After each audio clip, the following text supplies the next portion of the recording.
gente, voltamos com mais um Nanda Responde. Hoje a gente vai falar sobre gordura, colesterol e doenças do coração.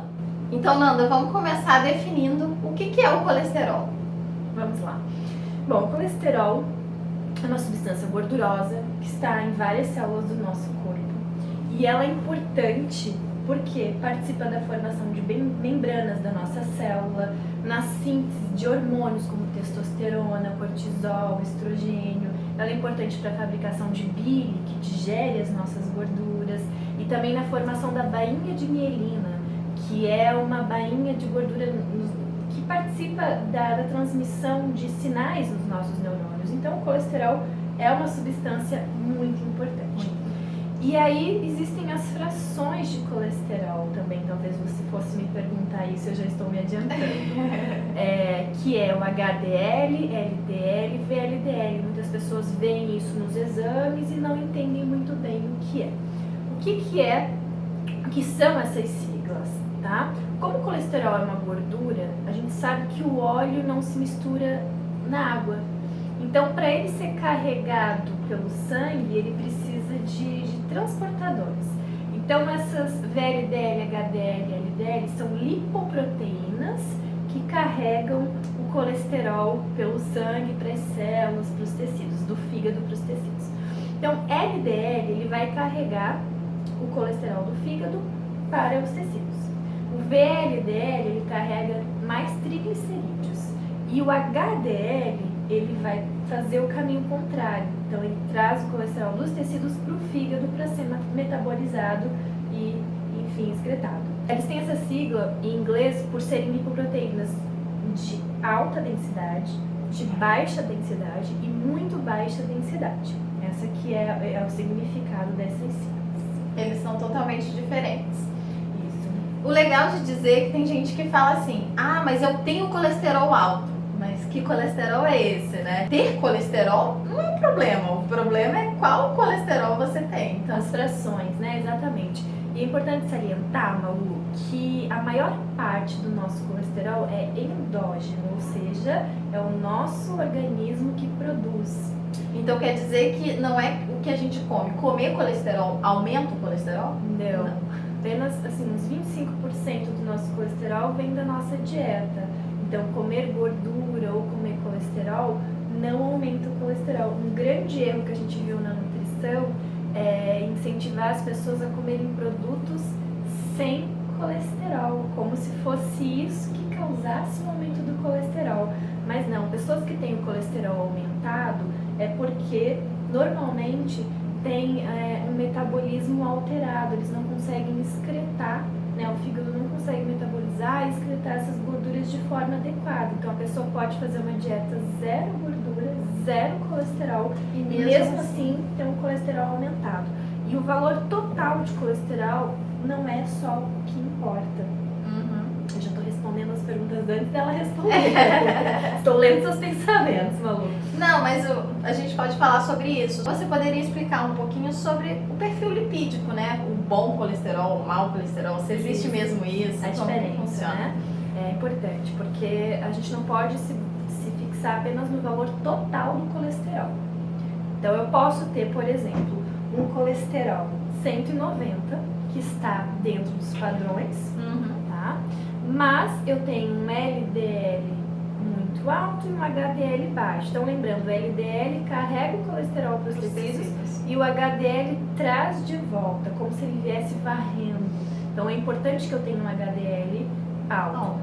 E vai ser muito diferente de eu ter um colesterol 190, porém com LDL baixo e HDL alto. Então, esse perfil faz bastante diferença na hora de analisar.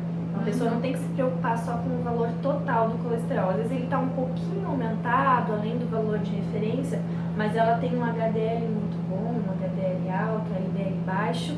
E importante também, né, os triglicerídeos. Eu ia perguntar isso agora, os triglicerídeos. Então é importante porque eu tenho que ter uma taxa de triglicerídeo dentro do ideal, baixa. Não adianta eu ter um colesterol bom, mas um LDL alto e um triglicerídeo alto. Aumentar as chances de um problema, né, de aterosclerose, de infarto, se eu tiver esse perfil. Entendi. E Então, quais são as principais causas desse tipo de problema que você acabou de dizer? Então, o que causa um infarto, né? As pessoas têm a ideia de que a gordura, de forma aleatória, vai se grudar na parede do vaso, como se o que a gente comesse fosse parando, né? Essa ideia mesmo. Não é? E entupindo aquela gordura. Não é assim que acontece, né? Tanto que não são todas as pessoas que têm colesterol alto que têm chances de infartar.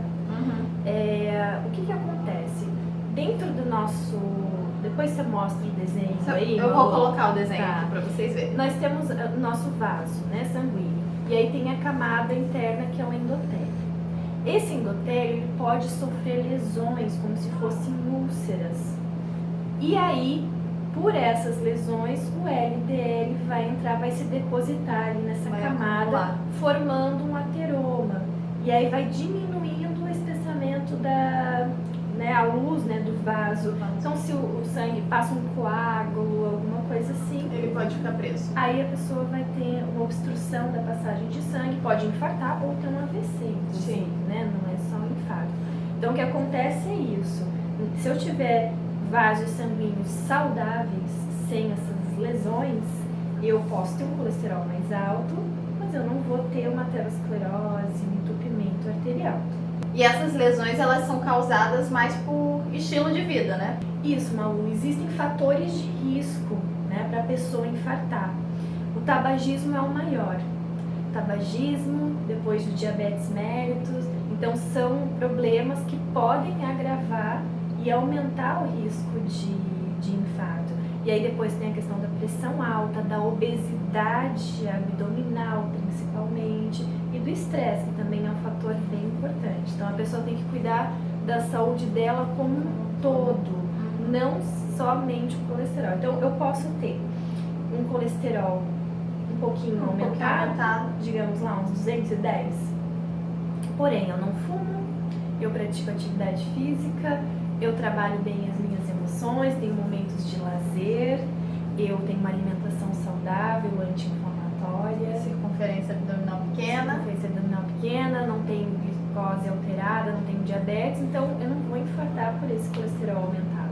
Já uma pessoa que tem um colesterol baixo ou normal e tiver esses fatores de risco, tem mais chance do que eu. Com certeza. Muito legal saber disso, né, Ana? Aproveitando essa questão, muita gente toma o ômega 3 como um seguro para não ter ataque cardíaco, coisas desse tipo. Faz algum sentido? Então, o ômega 3, ele é um ácido graxo essencial e ele tem um poder anti-inflamatório. E qual que é a importância desse poder anti-inflamatório? Hoje, a alimentação da maioria das pessoas possui muito ômega 6 por conta dos alimentos, né, dos óleos vegetais, enfim, que elas ingerem, e esse ômega 6 ele é pró-inflamatório. E aí tem pouco consumo de ômega 3, que é anti-inflamatório. Então, o consumo de ômega 3 ajuda a equilibrar dá um equilíbrio, né? Então, eu coloco um anti-inflamatório para um tanto de pró-inflamatório.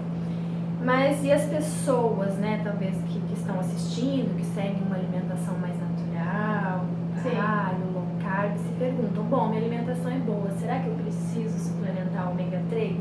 A gente tem que lembrar que a carne que a gente consome hoje não é carne de caça, né? Não é uma carne que só tá, um gado que só pasta. Não é um peixe saudável. Um peixe de cativeiro, não é um peixe de águas frias, um salmão selvagem. Isso é muito difícil a gente conseguir. Com certeza. Então, realmente, é interessante consumir o ômega 3 para garantir esse equilíbrio e na questão de pró e anti-inflamatórios. E o ômega 3 ele já vai ajudar também na redução do triglicerídeo, né, que não é só isso, é reduzir triglicerídeo, é redução de carboidratos. Isso é muito importante. Mas ele ajuda, por ser um anti-inflamatório, então ele vai prevenir também essas inflamações que podem gerar essas lesões. Mas também não adianta a pessoa fumar, ser estressada e tomar ômega 3. Isso não vai garantir nada, não é garantia de nada. E ele ajuda também a aumentar o colesterol bom, que é o HDL, que ajuda então a varrer, né, esse excesso de colesterol nos tecidos. Ótimo, Nanda. Eu acho que deu uma sanada nas nossas dúvidas, falou tudo sobre colesterol. Eu espero que vocês tenham entendido tudo sobre isso. Se ficou alguma dúvida, pode perguntar aqui embaixo que a gente grava outro vídeo. Responde. Isso. E se vocês gostaram, não esqueçam de curtir o vídeo, compartilhar com seus amigos, se inscrever no canal se você ainda não é inscrito e seguir a gente nas redes sociais que vão estar aparecendo aqui no vídeo. Eu acho que é isso. Um beijo e até o próximo vídeo. Beijo.